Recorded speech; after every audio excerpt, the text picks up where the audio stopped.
Let's talk about the myths about hyperpigmentation and set the record straight. Number one myth: hyperpigmentation only affects women of color. One of the biggest misconceptions is that hyperpigmentation is only an issue for women of color. In reality, hyperpigmentation can affect anyone regardless of the skin tone, but it is more noticeable and more pronounced in women of color like Indian, Asian, Latin American, and African in comparison to the women with lighter skin tone, and they experience it more. However, the conditions like melasma, sun damage, and post-inflammatory hyperpigmentation can occur across all ethnicities. But if you're curious to know that why does it happen in Indian women and women of color, then there's a separate video. I'll share the link and you can watch it. Now, second myth is it is only caused by sun exposure.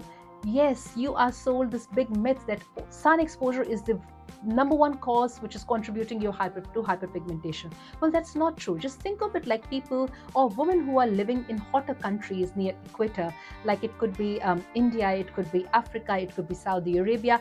Are all the women dealing with hyperpigmentation on the face? No, they are women with beautiful skin, clear skin, regardless of where they are living.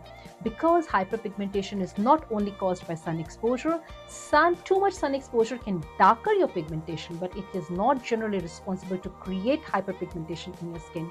In fact, there's a study which you can go and read about too low sun exposure can induce hyperpigmentation. Yes, because melanocytes have receptors on them, and when you have too low sun exposure, you have very low vitamin D, and that is treated as inflammatory in your skin, and it starts to produce more pigmentation. So a little amount of sun exposure, probably early morning or late in the evening, is actually good for you to keep your vitamin D levels in check and your skin doesn't produce inflammatory reactions in your body. Now, third myth is hyperpigmentation is untreatable.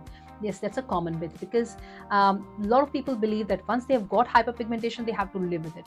That's not true because the way we treat hyperpigmentation is your skin does need topical treatments, but it also needs inside treatment.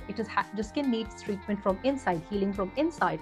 Like if you are dealing with the post-inflammatory hyperpigmentation, we have to treat it from inside. If you are dealing with hormone-induced hyperpigmentation, we have to balance your hormone.